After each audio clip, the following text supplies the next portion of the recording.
BJP जो है वो आरक्षण के प्रति सही काम नहीं कर रही है। दूसरी बात, भाजपा वहाँ चुनाव जीती नहीं है, उसे विपक्ष ने जिताया है।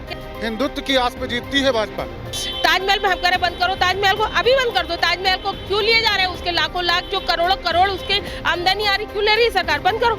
नमस्कार, आप देख रहे हैं आगाज टाइम। जैसा कि आपको बता दें कि महाराष्ट्र में जिस तरीके से बीजेपी की जीत हुई है, उसी मुद्दे को लेकर आज हम जनता के बीच उपस्थित हैं और हम उनसे कुछ बात करेंगे कि क्या बीजेपी सरकार से हर कोई संतुष्ट है।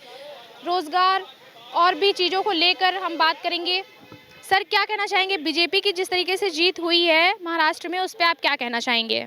देखिए मैडम, मैं अखिल भारतीय सर्वजन हित पार्टी से हूँ और मैं बीजेपी को लोग जनता तो चुन रही है, लेकिन बीजेपी सच में जनता चुन रही है। अभी देखिए उद्धव ठाकरे और राज ठाकरे दोनों साथ में मिले, फिर भी बीजेपी ने अपना परचम लहराया है। लेकिन बीजेपी जो है वो आरक्षण के प्रति सही काम नहीं कर रही है। देखिए हम ये जात पात का बोल बोल के बहुत परेशान हो गए हैं। आरक्षण एक बहुत बड़ी मुद्दा हो चुकी है, समझ गए ना। अब इसमें बीजेपी को, इस पे अगर जनता जिता रही है। बीजेपी की जो जीत है वो जनता के संरक्षण पर है या फिर कोई साजिश है? नहीं, जनता देखिए बीजेपी को अपना एक क्या सही शस्त्र समझ के चल रही है कि हमारे लिए अच्छा करेगा, इसलिए बीजेपी को लोग जिता रहे हैं। लेकिन बीजेपी को एक दिशा बदलना पड़ेगा।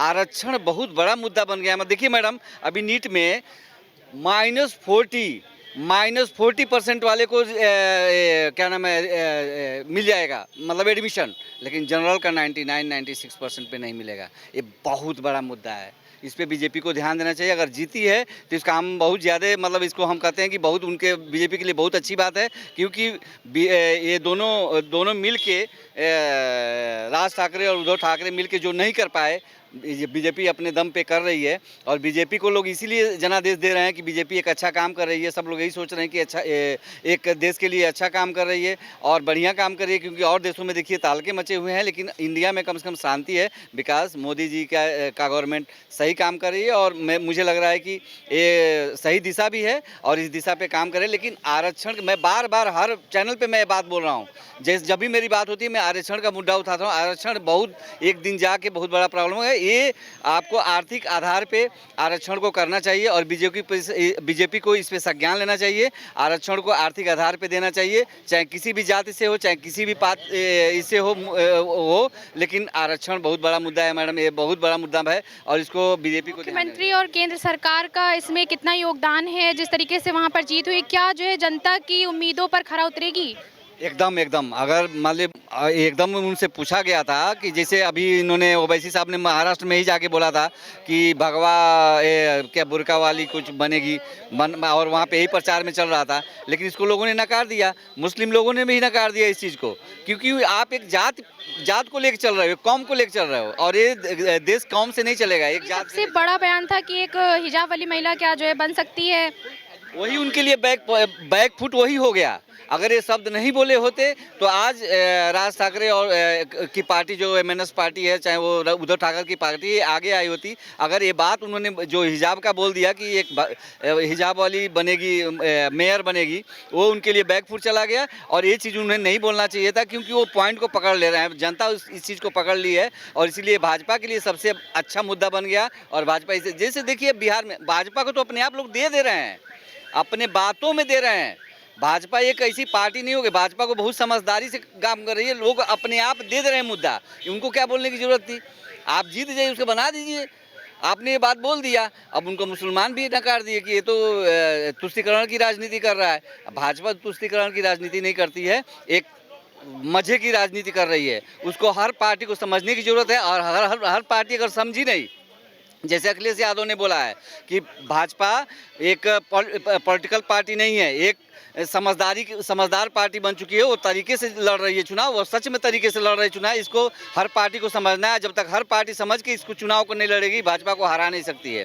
भाजपा को हराना इतना आसान नहीं है। भाजपा के लोग बहुत तरीके से लड़ रहे हैं और बहुत तरीके से कोई भी काम कर रहे हैं, तो इस चीज़ पर ध्यान देने की जरूरत है। बीजेपी की जीत से महाराष्ट्र की राजनीति पर क्या प्रभाव पड़ने वाला है? महाराष्ट्र पे नहीं, पूरे देश पे प्रभाव पड़ेगा, मतलब अपने इंडिया पे प्रभाव पड़ेगा। महाराष्ट्र बहुत बड़ी एक ये है, एरिया है, और वहाँ पे जो म्यूनसिपल का है, वो म्यूनसिपल जिसने संभाल लिया वो उस देश पे उस स्टेट पे राज करेगा। म्यूनसिपल से ही तो सब कुछ चलता है। म्यूनसिपल पे आ गया, भाजपा आ गई है, तो नेचुरली भाजपा के लिए बहुत बड़ी और दूसरी पार्टियों के लिए बहुत बड़ा प्रॉब्लम क्रिएट हो जाएगा वो, है ना। इसलिए बीजेपी के लिए बहुत बड़ा जीत बोला जा सकता है, बहुत बड़ी जीत बोली जा सकती है। धन्यवाद। आप मैम क्या नाम है आपका? नजमा फातिमा। मैम क्या कहना चाहेंगी, महाराष्ट्र में जो जीत हुई है उसमें राजनीतिक बदलाव होंगे, किस तरीके से चीज़ों को रखा जाएगा, मेन मुद्दे क्या रहेंगे, उन पे आप क्या कहना चाहेंगी? देखिए, ये जो बीएमसी का चुनाव था मुंबई के अंदर और नगर पालिका का दूसरा चुनाव महाराष्ट्र के अंदर, ये नाली, गटर, पानी, साफ सफाई, इन सब का था चुनाव। ये सरकार बनाने का चुनाव नहीं था। सुनिएगा आप मेरी पूरी बात। ये सरकार ने एमपी, एमएलए, सीएम, पीएम कुछ भी नहीं बन रहा था। ये लोकल मुद्दों का चुनाव था। जो ज़्यादातर लोग जीते हैं वो अपने बलबूते पे जीते हैं। वो ऐसे लोग हैं जो 24 घंटे लोगों के साथ में रहते हैं। एक बात। दूसरी बात, भाजपा वहाँ चुनाव जीती नहीं है, उसे विपक्ष ने जिताया है। कैसे जिताया है भाई? एक 30% वोटर है वो बीजेपी का, ठीक है, बटा 70 में कांग्रेस आ गई, यूबीटी आ गई, और ये सेना, मतलब सब तरीके, एनसीपी आ गई, ये आ गई, वो आ गई, वो आ गई, तो कितना हो गया? 20, 15, 13, 30 ज़्यादा हो गया ना। इस तरह से जीती है, जीतती नहीं है वो। ये सब मिलके, आम आदमी पार्टी ने अलग चुनाव लड़ा, ठीक है, एनसीपी ने अलग चुनाव लड़ा, सब ने अलग चुनाव। एक जगह 5 से 6 पार्टियां लड़ रही हैं एक ही वोट बैंक पे। एक वोट बैंक पे अकेली भाजपा इसलिए जीत गई। और पहली बात, ये वहाँ के वोटरों के लिए भी बहुत दुखदाई है, क्योंकि मैं आपको बताती हूँ कि वहाँ के जो लोकल वोटर रहते हैं उनका ये ख्याल रहता है कि सरकार में भाजपा रहे और बीएमसी यानी कि नगर पालिका के अंदर सेना रहे। लेकिन सेना नहीं रही, अब तो बीजेपी आ गई है शिंदे सेना के साथ में। तो और सबसे बुरा, ये सेना के साथ इसलिए लोगों का विश्वास हुआ क्योंकि ये सेना टूटी। और जो इन लोग की विचारधारा है ना वो दूसरी है। जो शिवसेना की विचारधारा दूसरी थी, लोग कांग्रेस के साथ गए, इसलिए लोगों को बहुत हर्ट हो गया है वहाँ पे। जो बहुत ये वाला चुनाव बड़े लोगों का नहीं था, एमपी एमएलए का, गाड़ी में बैठने वालों का नहीं था, ये छोटे छोटे लोगों का चुनाव था जो साइड में सब्जी लेके बैठते हैं। तो ये लोग दिल से जुड़े रहते हैं। ये मतलब उनकी विचारधारा कुछ और थी। तुम कांग्रेस के साथ चलेगा, यहाँ चलेगा, कहीं ना कहीं बेरोजगारी बहुत बड़ा मुद्दा है और इस बीजेपी की सरकार में नहीं हो रहा है।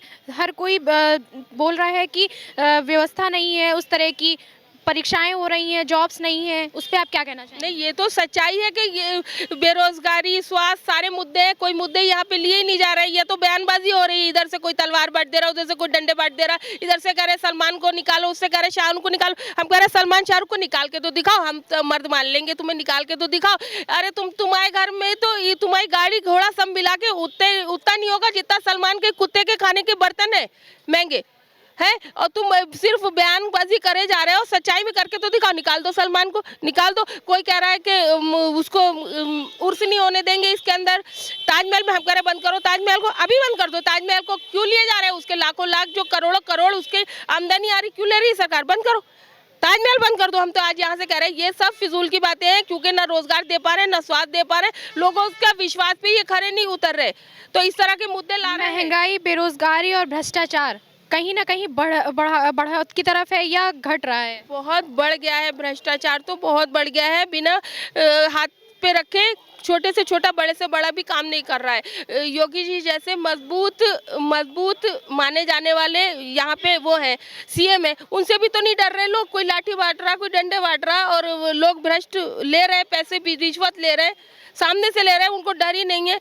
तो ये तो योगी जी के लिए है कि देखिए आप जैसे अच्छे मुख्यमंत्री, मजबूत मुख्यमंत्री होते हुए भी नहीं कुछ हो पा रहा है। सर क्या कहना चाहेंगे आप कि आपको क्या लगता है कि महाराष्ट्र में अभी बात आई जी, है, इधर आ जाइए सर। अभी बात जो आई है, लाठी डंडे बांटे जा रहे हैं, इसकी आवश्यकता है। ये तो हमें जो जिस वजह से महाराष्ट्र में जीते हैं, बीजेपी की सरकार में लाठी डंडे बांटे जा रहे हैं। हम बता रहे हैं बीजेपी गवर्नमेंट किस लिए आ रही है, लोगों की आस किससे है? हिंदुत्व की आस पे जीतती है भाजपा, हिंदुओं के वोट से जीतती है भाजपा। बिहार में भी जीती है, दिल्ली में भी जीती है, यूपी में भी जीती है। तो ये सब जगह के जो चुनाव हो रहे हैं ये हिंदुत्व पे जीत रही भाजपा।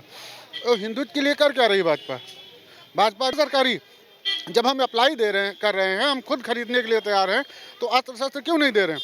ये जो लोग तलवार बांट रहे हैं, तीर बांट रहे हैं, लाठी बांट रहे हैं, क्या गलत थोड़ी है? कोई तैयारी क्यों ना हो हमारी? तुम्हारे मदरसों में, मस्जिदों में सब कुछ सिखाया जा रहा है, क्या नहीं मिलता है? मदरसों के अंदर से बम मिलते हैं, क्या बम मिलते नहीं हैं? RDX मिलता है। हमारे मंदिरों में कितने ज़्यादा त्रिशूल रखे हैं, हमारे मंदिरों में क्या RDX मिलता है? आज तक बताओ कोई इस मंदिर में RDX बन रहा था, ये असला बन रहे थे, मदरसों में ये सबकी ट्रेनिंग दी जा रही। हमारे भाजपा को सभी गुरुकुल क्यों नहीं खोल रही? गुरुकुल में हमें क्यों नहीं अस्त्र शस्त्र की शिक्षा दी जा रही? जिस वजह से आप जीत रहे हैं, आप उनके लिए कर क्या रहे हैं? खाली एक मंदिर को छोड़ के आप दूसरा काम बता दे। भाजपा को सोचना चाहिए और जनसंख्या नियंत्रण पे बहुत ज़्यादा सख्ती से कानून बनाना चाहिए। आप हिंदुत्व के लिए कर कुछ नहीं रहे हो, लेकिन फिर भी हिंदुत्व अभी भी यही सोच रहा है कि चलो यार। अब कारण ये है कि पूरा विपक्ष 20% की राजनीति कर रहा है। पूरा विपक्ष 20% की राजनीति कर रहा है, चाहे कांग्रेस हो, चाहे समाजवादी पार्टी हो। इनको खाली 20% का वोट दिख रहा है, 80% का नहीं दिख रहा, और उसका खामियाजा भुगत रहे हैं ये लोग। और भाजपा जिनके वोट लेके जा रही है, उनके लिए कर नहीं रही है कुछ। हिंदू परेशान। क्या आपको लगता है कि भाजपा आने वाले समय में एक स्थित राज्य दे पाएगी? कहाँ के लिए? अपने यहाँ 2027 के चुनाव में, 27 के उत्तर प्रदेश में जो चुनाव होगा 2027 में, उसमें एक स्थिर सरकार दे पाएगी? बहुत मुश्किल है, क्योंकि अब हिंदू जान चुका है इनको।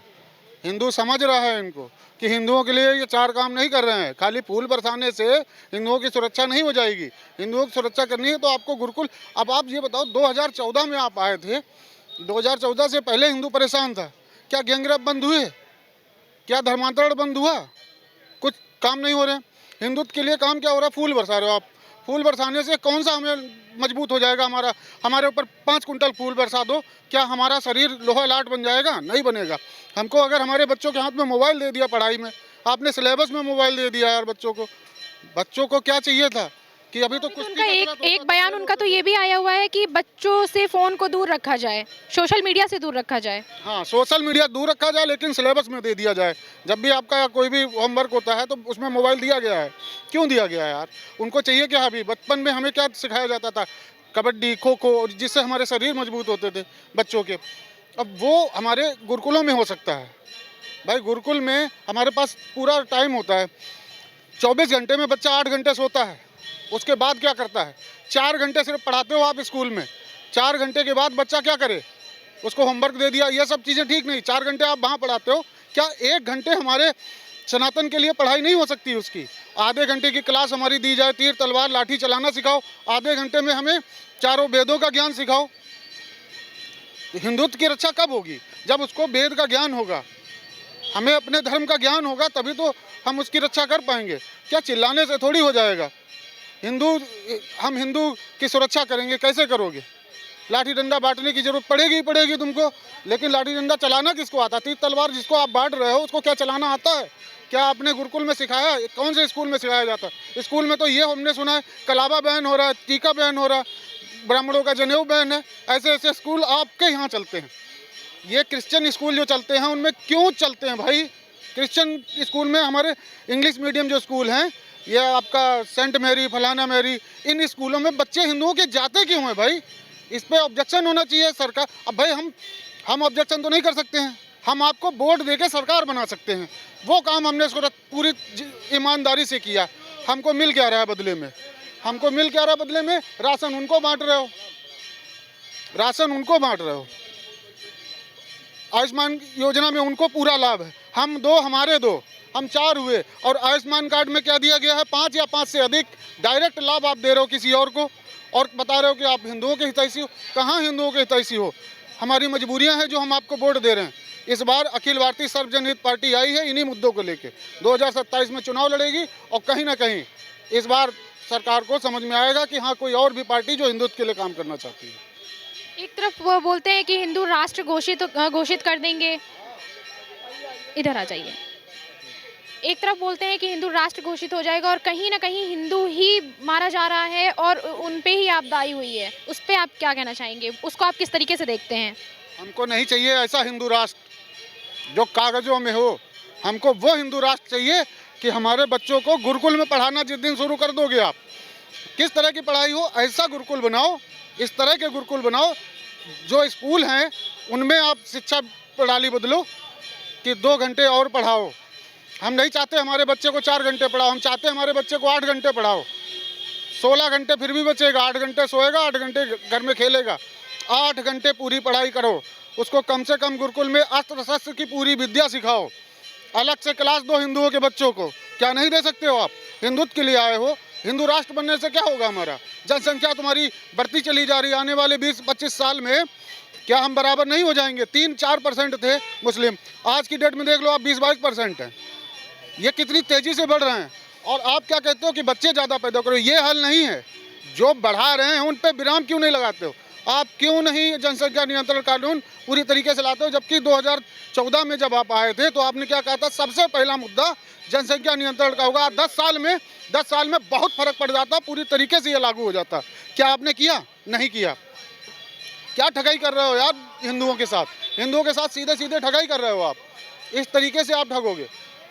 और हिंदू अभी मजबूर था कि कोई ऑप्शन नहीं था, अब ऑप्शन तैयार है। अखिल भारतीय जनहित पार्टी आई इन्हीं मुद्दों को लेके, और चुनाव में अब की बार 27 में 403 सीटों पे चुनाव लड़ेगी। क्या कहना चाहेंगे आप? महाराष्ट्र में बीजेपी की जिस तरीके से जीत हुई है उस पे लेके क्या कहना चाहेंगे आप कि ये राजनीतिक साजिश है या फिर इसमें कोई बहुत बड़ा रहस्य है? देखिए, सरकार है, सरकार अपने हिसाब से चुनाव कराती है और करती है। वहाँ का जो यहाँ के लोग काम करने जाते हैं बाहर से, तो वहाँ पर जो वहाँ की भाषा नहीं बोल पाते तो मारते भी हैं। महाराष्ट्र की जनता, तो अब जनता का सरकार जब बना ली है तो हिसाब से अपना चलाएंगे। कैसे चलाएंगे तो ऊपर है ना। जैसे मारते थे लोग तो मारते थे, तो अब यहाँ के लोग भाई डर जाते थे, वहाँ की भाषा भी नहीं बोल पाते थे, तो सोचे कि किसी तरह से हम लोग को कुछ लाभ मिले या सरकार वहाँ की जो बनाएगी, कम से कम सरकार।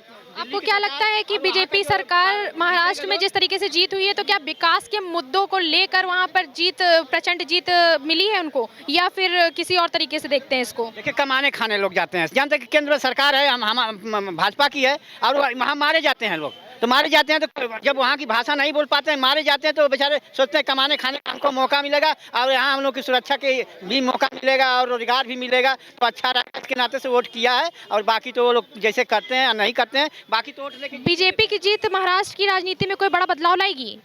बदलाव के लिए तो हमने बताया कि अब तो दे दिए। जो बाहर के रहने वाले थे, जो वहाँ की भाषा नहीं बोल पाते थे, तो वो मारते थे, तो मारने के अनुसार उनको डर हो जाता था कि अगर ये नहीं जीत पाएंगे वहाँ पर नगर का चुनाव तो ये बेकार हो जाएगा, हम लोग को बराबर सताएंगे। इसके नाते से दे दिए। अब ये देखिए करते हैं नहीं करते हैं, अब तो इनके ऊपर है ना। क्या आपको लगता है कि ब्राह्मणों को सम्मान देना ही बीजेपी सरकार का सबसे बड़ा अहम मुद्दा है?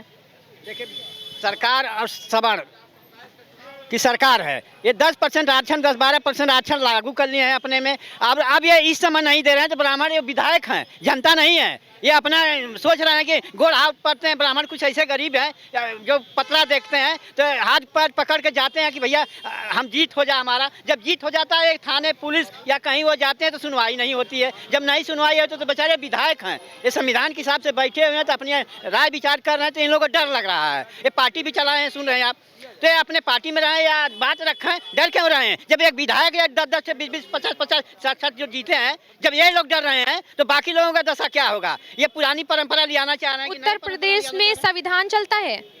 उत्तर प्रदेश में संविधान चलता है, आपको क्या लगता है?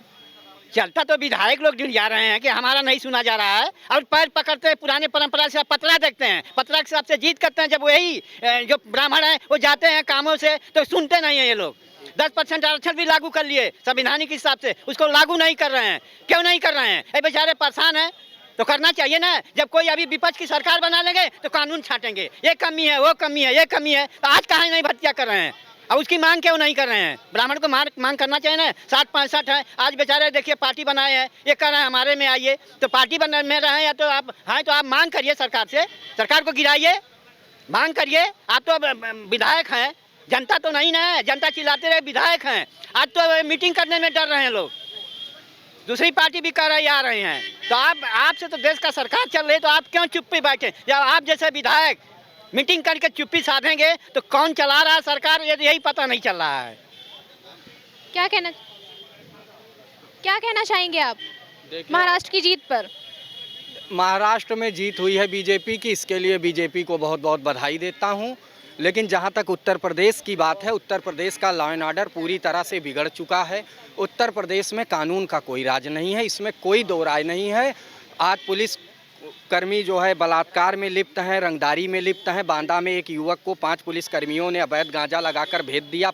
न्यायालय ने आदेश दिया कि इन पर मुकदमा दर्ज हो। यही संभल में हुआ। संभल में जिस तरीके से हिंसा हुई है, पुलिसकर्मी उसमें मौजूद हैं, उनको अभी तक कोई भी सजा नहीं दी गई है और वो बिल्कुल अभी ऐसे ही घूम रहे हैं, तो उस पर आप क्या कहना चाहेंगे? किस तरीके से देखते हैं उसको? मैं यही कह रहा हूँ कि सीजीएम ने, मतलब देश के न्यायाधीश ने, प्रदेश के न्यायाधीश ने आर्डर दिया। सीजीएम ने कहा कि मुकदमा दर्ज कर दीजिए। एसपी महोदय ने कहा कि हम मुकदमा दर्ज नहीं करेंगे। यदि यही बात एक आम नागरिक कहता तो एसपी उसको अंदर बंद कर देता कि आप जो है कोर्ट की अवमानना कर रहे हैं। और जब पुलिस खुलेआम कोर्ट की अवमानना कर रही है, अब क्या है, शासन, प्रशासन और न्यायपालिका आमने सामने हैं। मैं भारतीय जनता पार्टी से निवेदन करना चाहता हूं कि संविधान और न्यायपालिका का पूर्ण पालन होना चाहिए। पुलिस कर्मियों पर मुकदमा दर्ज होना चाहिए। लॉ एंड ऑर्डर मजबूत होना चाहिए। यही स्थिति रही तो आने वाले समय में प्रदेश की जनता दूसरी पार्टी को विकल्प बनाने में देरी नहीं करेगी। क्या कहना चाहेंगे सर आप कि जिस तरीके से बीजेपी की जीत हुई है महाराष्ट्र में, तो क्या मतलब उसके कामों को देखते हुए हुई है या इसमें कोई राजनीतिक रंजिश है? कोई रंजिश नहीं है। महाराष्ट्र में काम को देख करके, विकास को देख करके जो है वहाँ की जनता ने जो है भारतीय जनता पार्टी के लोगों को वोट दिया है, प्रत्याशियों को, और वहाँ पर जो है प्रचंड बहुमत की जीत जो है हुई है। और वहाँ से जो उत्तर प्रदेश के कार्यालय, महंगाई, बेरोजगारी और किसानों के मुद्दों पर बीजेपी ने किस तरीके से कार्य किया हुआ है, उस पर कुछ बताइए। बेरोजगारी कहाँ बेरोजगारी है बताइए? इतनी वैकेंसियाँ चल रही हैं उत्तर प्रदेश में या कहीं की ले लीजिए, इतनी वैकेंसियाँ चल रही हैं, जो पढ़ेगा वही तो नौकरी पाएगा। अब सब लोग सोचते हैं कि हम सरकारी नौकरी पा जाएं, तो सरकारी नौकरियां कहाँ मिल रही हैं? महाराष्ट्र में जिस तरीके से बीजेपी की प्रचंड बहुमत से जीत हुई है, उस पर आप क्या कहना चाहेंगे कि उनके विकास के मुद्दों को लेकर वहाँ पर सरकार चुनी गई है या फिर इसमें कोई राजनीतिक रंजिश है? नहीं, राजनीतिक रंजिश नहीं, विपक्ष वालों के लिए तो रंजिश है। विपक्ष वाले तो सदमे में चले जाएंगे, चूँकि ये विकास की और जनता के विश्वास की जीत हुई है। जनता जान रही है कि उनके हित की बात कौन कर रहा है, किसने 60 साल तक का इस देश को धोखे में रखा है। देश को आज आप बेरोजगारी का पहले के समय 2012 के पहले क्या डंडा लेकर के घूमते थे अधिकारी, और जो मिलता था नौजवान उसको भर्ती कर देते थे, उसको सरकारी नौकरी दे देते थे। बेरोजगारी का तो आलम ये कांग्रेस की देन रही, जो कि शुरू की सरकारों ने ध्यान नहीं दिया और भ्रष्टाचार में इतना ज़्यादा आकंठ डूबी रही पहले की सरकारें कि देश को खोखला कर दिया। आज आप लोगों के माध्यम से जो पढ़ा लिखा नवयुवक वर्ग है वो जान रहा कि भाई जो उसको बरगलाने लोग चिल्लाते रहे कि बेरोजगारी बेरोजगारी, महंगाई महंगाई, बेरोजगारी कुछ नहीं। जिस अनुपात में जनसंख्या बढ़ेगी उस हिसाब से महंगाई भी बढ़ेगी। महंगाई कोई कम नहीं। हम कहते हैं महंगाई बढ़ी, हम 90 में 2 रुपया 20 आना में हम आते थे गंगागंज से यहाँ 1 रुपया 25 पैसे में, और हमको सिर्फ 6 पैसे मिलते थे। हम 50 रुपया पूरी, वो 90 में जब हम हाई स्कूल उसमें 85 में किए 50 रुपया पूरी 45 रुपया गैस पेपर, तब हमको 45 रुपया गैस पेपर खरीदने के लिए समस्या होते थे। आज हम 100 रुपया पान खा जाते हैं। कैसी महंगाई? महंगाई सिर्फ उन्हीं के लिए है, अकर्मणी लोगों के लिए जो काम नहीं करना चाहते हैं, और बेरोजगारी उन्हीं के लिए है। और महंगाई कहीं नहीं। किसानों को क्या चाहते हो? मार डालना चाहते हो? किसानों आज 10 रुपया किलो आलू और 10 रुपया किलो आलू नहीं मिलना चाहिए। 20 रुपया किलो 25 रुपया किलो मटर बिक रही है। और कौन सी महंगाई? तुम डीजल पेट्रोल की बात कर रहे हो। डीजल पेट्रोल तो जब गाड़ियां अभी नवरात्र में उसमें 35 लाख गाड़ियां निकली हैं इसी लखनऊ में। 35 लाख जब गाड़ियां, कोई चीज़ बढ़ेगी, कोई यहाँ पैदा तो होता नहीं। और जो चीज़ बाहर से आती है उस पर सरकार अन्य योजनाएं भी चला। सरकार कोई वहाँ खेती तो कर नहीं रही। सरकार तो हमारे आपके टैक्स के पैसे से तो ही सरकारें चलती हैं। सरकार की जो लाभवंती जो योजनाएं होती हैं, चाहे महिलाओं की हों, चाहे रोजगारों की हों, और चाहे किसानों की, सबकी चलती हैं। कोई किसान टाइप के लोग नहीं रहे। किसान जो समझ वहाँ तीनों मुद्दे कायम थे। 32 साल से शिवसेना का वहाँ पे 25 साल से वो हो रहा था। पहली बार भारतीय जनता पार्टी का वहाँ पे मेयर बनने जा रहा। बीएमसी में बम्पर जीत हुई, जो कि आज तक ऐतिहासिक है। किसी पार्टी को इतनी सीटें नहीं मिली जितनी भारतीय जनता पार्टी को। भारतीय जनता पार्टी को विकास के, सुशासन पे, महिलाओं के कल्याण के, नौजवानों के कल्याण, किसानों के कल्याण के ऊपर वहाँ की बम्बई की सरकार, बम्बई के लोगों ने वोट किया है, जिसका परिणाम है। अब यही ट्रेंड आप देख लीजिए, हर जगह चलेगा। और बंगाल में 26 में मैं आपको आज फिर लिखित बता दे रहा हूँ कि अब 26 में भी जीतेंगे और 27 में उत्तर प्रदेश में यही ट्रेंड चलेगा। कोई नहीं है, हाँ कुछ समस्याएं हैं उत्तर प्रदेश में हमारे लाइन आर्डर की, हर लाइन आर्डर की, तो उसको सरकार को देखना चाहिए। सरकार उस पर काम कर रही है। चूँकि जो पहले के भर्ती किए हुए अधिकारी हैं वो बदनाम करने का काम कर रहे हैं सरकार को, सरकार की योजनाओं को ठीक से लागू नहीं कर रहे हैं, वो भ्रष्टाचार में लिप्त हैं। उनके खिलाफ अब उसकी जांच की जा रही है, उनकी जांच होनी चाहिए और उनकी चल संपत्ति वो होनी चाहिए। और कहे कोई अपराध कोई माई का लाल आकर के किसी की सरकार आ जाए पूरी तरह से समाप्त नहीं कर सकता। मैं ऑन कैमरे कह रहा हूँ, चूंकि इतना बड़ा प्रदेश है, हर आदमी के पीछे वो नहीं। अब यहाँ 500 गाड़ी खड़ी, किसमें बम रखा हम क्या जाने, हर रोज तो नहीं चेक होगा।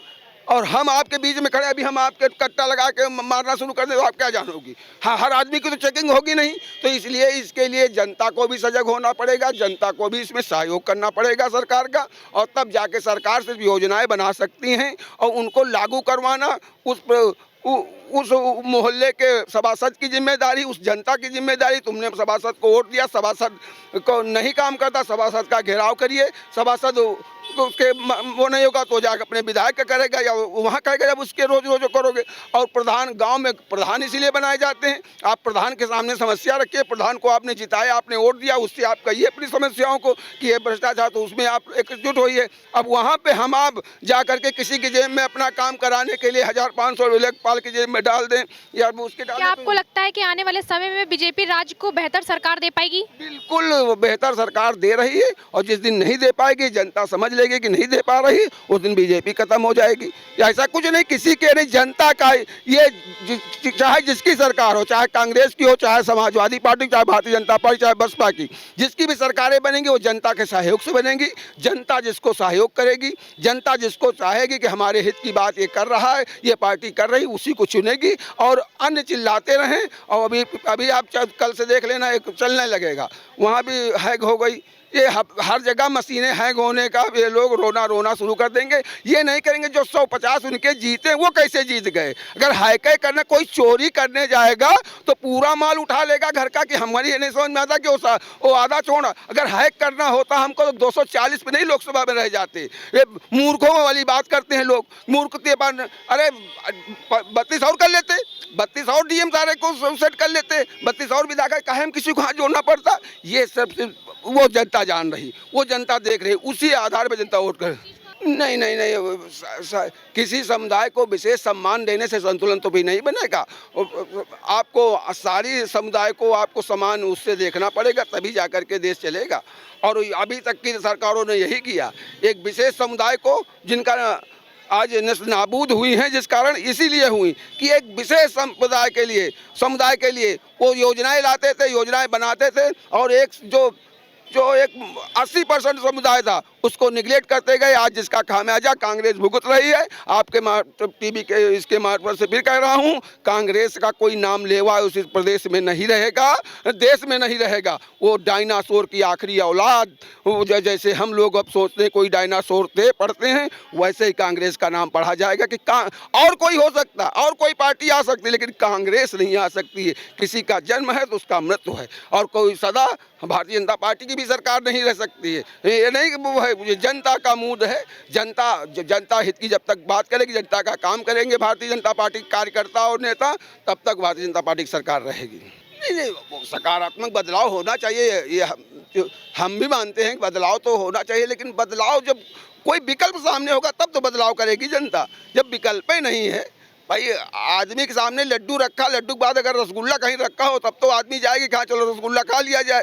और जो लड्डू के सामने वहाँ नमक रखा हुआ तो नमक थोड़ी खाने जाएगी, वो कहेगी लड्डू खा करके काम चलाओ। और वही जनता का माइंड है, जनता वो देख रही है। जनता इसी तरह, अगर उसके सामने कोई उससे बेहतर करने वाला आ जाएगा तो सकारात्मक बदलाव तो होना चाहिए। बदलाव एक सतत प्रक्रिया है, और उसको सुबह होता है, शाम होती है, फिर रात होती है। इस तरह बदलाव के तो कोई बदलाव तो ये सृष्टि का घटना चक्र है, वो तो होता रह जाए। आदमी हम आज जवान है, कल बुढ़े हो जाएंगे, कर हम बच्चे थे, तो इस तरह ये तो बदलाव होता रहेगा, ऐसा कुछ नहीं, इसमें कोई वो कहने की बात नहीं है, बदलाव होना चाहिए। मायावती के इस बयान को आप किस तरीके से देखते हैं कि सकारात्मक बदलाव और राजनीतिक हथकंडा? बहन जी की वजह से कोई बदलाव उत्तर प्रदेश में नहीं होगा, क्योंकि बहन जी को उत्तर प्रदेश की जनता देख चुकी है।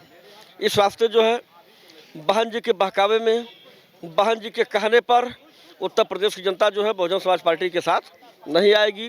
जैसे उन्होंने ब्राह्मण समाज को ऑफर दिया, तो ब्राह्मण समाज जागरूक समाज है, ये बहन जी नहीं कह सकती है कि ब्राह्मण समाज हमारे ही तरफ आएगा। जो है ब्राह्मण समाज जिधर चाहेगा उधर जाएगा। जो है अगर भारतीय जनता पार्टी से नाराज है तो क्या बहन जी के साथ ब्राह्मण समाज जा सकता है?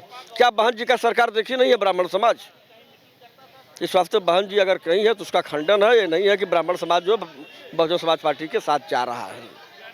पार्टी है तो आना जाना तो लगा ही रहता है, सब समाज थोड़ी सबके साथ जाएगा। जो है जिसको टिकट लेना होगा, जिसको चुनाव लड़ना होगा, या जिसका जो भी बात होगी वो अपना जा करके मिले जुलेगा। लेकिन सर्व समाज की बात अगर है तो ब्राह्मण समाज एक तरफा उनकी तरफ नहीं जाएगा। उनकी भी सरकार को देखा गया है और 2 प्रकार के नारे चले थे, तिलक तराजू 4, इनको मारो जूते 4, ये गणेश और पहले जो है ये बयान में दिया था उन्होंने कि तिलक तराजू और तलवार एक ही बयान में, हाँ, ब्राह्मण समाज के लिए, तो उस पे आप क्या कहना चाहेंगे? तो बिल्कुल कहना चाहते हैं।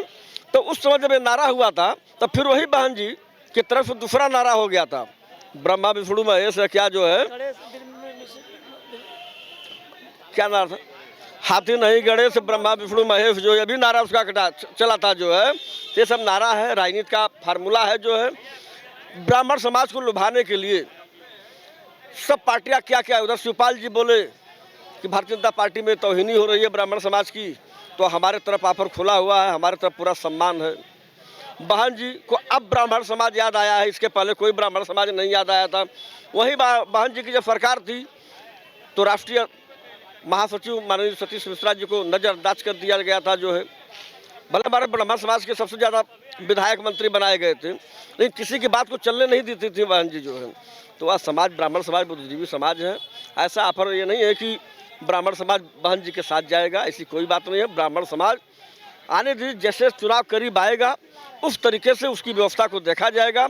जिसको ब्राह्मण समाज को जहाँ सम्मान मिलेगा वहाँ ब्राह्मण समाज जो है जाएगा।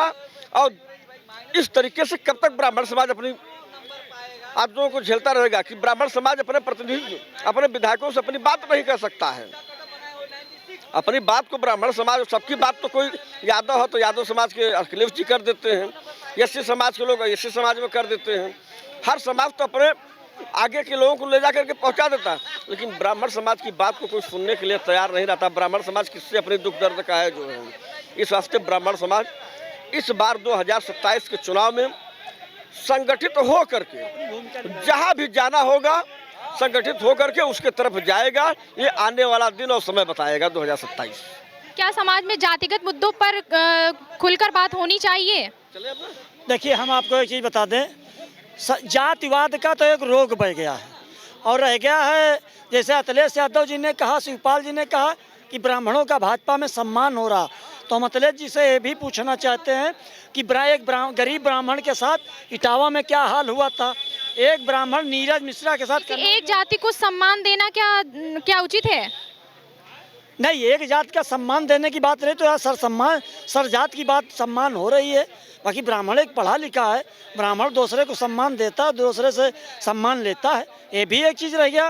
और बहन जी ने जैसा कहा है, तो बहन जी ने अब राजनीतिक दल की लीडर हैं, वो राष्ट्रीय अध्यक्ष हैं, 2-4 बार मुख्यमंत्री उत्तर प्रदेश की रही, तो उस पर नहीं टिप्पणी की जा सकती है।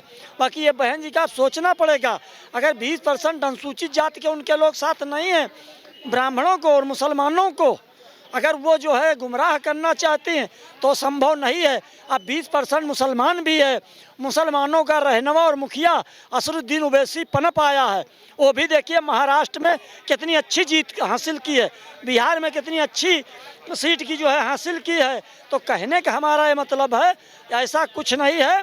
और इन लोगों ने जो एक जाति को गुमराह करके और ठगने का काम किया है, ब्राह्मणों का जो है 47 से 89 तक तालमेल रहा और कांग्रेस में जो है ब्राह्मण मुख्यमंत्री 8 बने मुसलमानों के सहयोग से, और 47 से 89 तक ब्राह्मणों ने सम्मान दिया और सबको लिया, और रह गया समाजवादी और बहुजन समाज पार्टी। ये कब से बड़े ब्राह्मणों के हितैषी हो गए। अगर कसाई अपने गणसा से बैर करेगा तो फिर धंधा कैसे चलाएगा। अगर ये लोग वही ब्राह्मणों ठाकुरों को शोषण करने वाले बहुजन समाज पार्टी समाजवादी पार्टी के लोग हैं तो कब ये वफादार होंगे। रह गया सवाल ये ब्राह्मणों का और मुसलमानों का राम अली का जोड़ा हमेशा रहा है और आगे भी रहेगा।